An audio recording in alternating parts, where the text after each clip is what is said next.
bẹ́ẹ̀ni èmi ohun tó ṣẹlẹ̀ ni pé èmi nígbàgbọ́ pé mò ń bá Lizzy wí gẹ́gẹ́ bí aṣíwájú fún. ẹ̀ ń bá Lizzy wí. bẹ́ẹ̀ni. ìyàwó ilé ẹ̀ ń bá wí. mo lè bá wí torí wípé lára àwọn ọmọ tí mo tó jẹ́ lọ́mọ lára ọmọ lẹ́yìn mi ní iṣẹ́ eré níjọ́sí. ọ̀pá-ń-gba wálé àlẹ́ mọ̀. bẹ́ẹ̀ni lára àwọn ọmọ lẹ́yìn mi kò lè sọ pé mo bá wọn nídìí iṣẹ́ yìí. mo dẹ̀ pẹ̀lú àwọn ọ̀gá tó tẹ́wọ́ gbà. ní Lizzy. bẹ́ẹ̀ni. kí ló wá fa ẹ̀yin àtọmọ yín ṣe á di ǹjẹ́ wà ń fà kó tí jókòó tẹ̀ wà ń kéwì tẹ̀ ń kọrin stúdíò ebi bọ́mọ èèyàn bá ṣẹ̀yàn á sì mú bílálà á sì mú kòbókò á sì báwí tàbí mọdé ìmọ̀ọ́sẹ̀ bá mọ́ òun ṣe á di tèwì. bọ́mọ bá ti wá kọjá nínú lọ́wọ́ bàbá ó kàwò mọ́jú díẹ̀díẹ̀. bàbá mọ́jú ni. ẹ ṣe kárí kì í ṣe wípé ọmọ yẹn sọ̀rọ̀ burúkú gbá bàbá lórí. òun náà ti sọ̀rọ̀ èmi èyí tí ẹ wo tẹlifíṣàn sínú tẹlifíṣàn náà lẹ ti ń sọ̀rọ̀ lórí social media wa yìí náà ni lórí social media wa yìí náà ni. kí ló fà á tó fi sọ̀rọ̀ fún yín. kò sí nǹkan tí mo rí tó kọjá wípé àti Ìyábọ̀ àti Lizzy pressure àwọn méjèèjì ó pọ̀ lórí ọmọbìnrin kan tá à ń pè ní Bíọ́lá Adébáyọ̀ lára ọmọ wa náà sì ni wọn. Ìyábọ̀ ń bínú Lizzy ń bínú Ìyábọ̀ tẹnu bínú tí mo rí tèmi rò tó jẹ́ pé ohun tèmi rí nìyẹn pé Ìyábọ̀ ìgbà tí Ìyábọ̀ bínú àwọn èrò wá àwọn tó jẹ́ fáǹsì Ìyábọ̀ náà wọ́n wá tara Ìyábọ̀ wọ́n wá bínú. ṣé Ìyábọ̀ Òjó ní bínú kí ni bínú sí. ọ̀rọ̀ wípé wọ́n ṣe interview fún bàbá Ìjẹ̀ṣà fún bàbá Ìjẹ̀ṣà. kí ni ti Ìyábọ̀ tí ń bínú sí. ìgbà tí bàbá Ìjẹ̀ṣà ń sọ̀rọ̀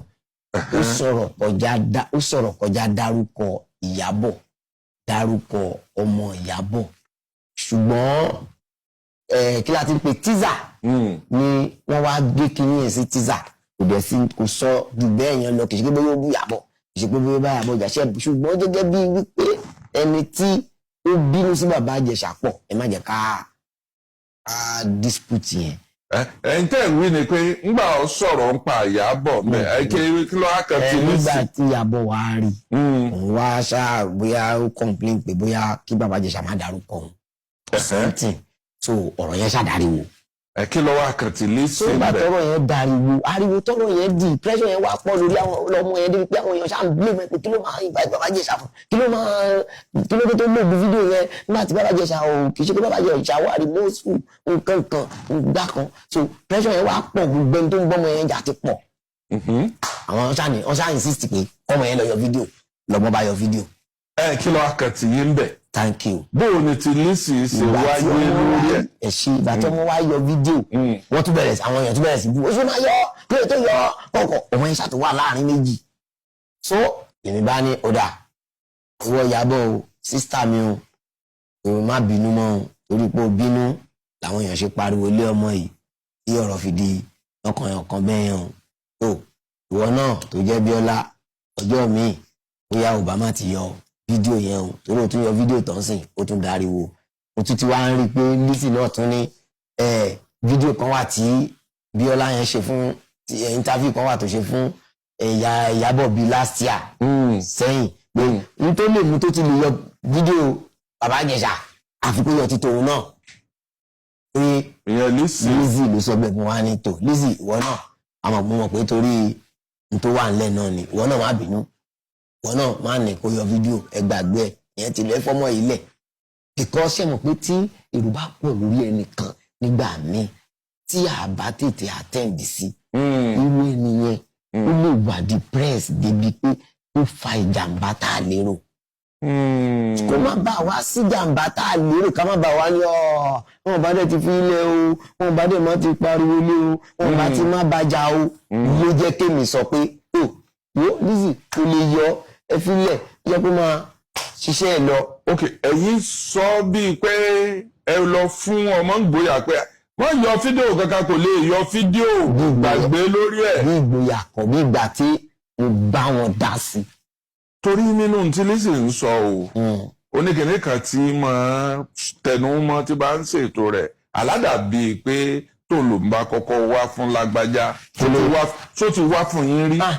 So bó ṣe wá di wípé mo sọ̀rọ̀ yẹn the next thing tí màá wá tá máa send the link kan sí mi ní mo kàn gbọ́ bọ́dá harejan ẹni ṣoríire Lizzy rèé ẹni ṣoríire kẹ̀ mo ṣáà wo mo rí pé òkè òun bínú sí mi bó ṣe máa ń bínú sáwọn èèyàn wá bí mi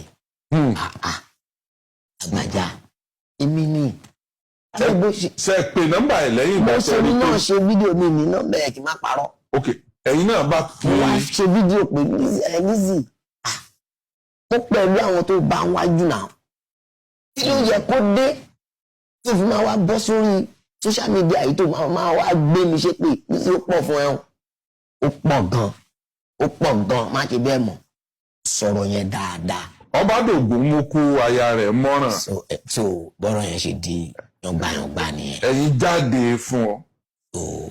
òun náà tó wá dá a padà fún yín. ti jẹ́ ẹ̀ so bó ṣe di iṣu àtàyànyàn nìyẹn. ṣe ló jẹ́ pé ibẹ̀ làdàbí ti jáde pé àdàbí tó bá jẹ́ pé mi mọ̀ kọ́kọ́. ládàbí kò ládàbí lọ́dọ̀ tèmi èmi ń kílèmù pé òun ló kọ́kọ́ wà fún mi. bí báwo. nígbà tí kì í ṣe pé mo bú nígbà tí fídíò tí mo kọ́ ṣe ní sí bájà.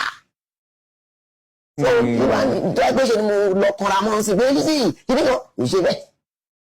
ọ̀rọ̀ ni mo bá sọ lọ́mọ pé brother to sister. ìwọ náà ọ̀rọ̀ rẹ̀ ti ń sọ. ó lọ yẹn bẹ́ẹ̀. láàrin yín dán mọ́nàmọ́ná dáadáa débi pé bẹ́ẹ̀ bá nílò ìrànlọ́wọ́ gan-an ẹ máa ń bì wọn tó wọ́n sì ṣe. mo ti fojú mi kan Lizzy pàjọ sọ̀rọ̀ one-on-one nísìnyí àti tó 15 years. tí tọrọ ìrànlọ́wọ́ kankan lọ́wọ́ rẹ̀.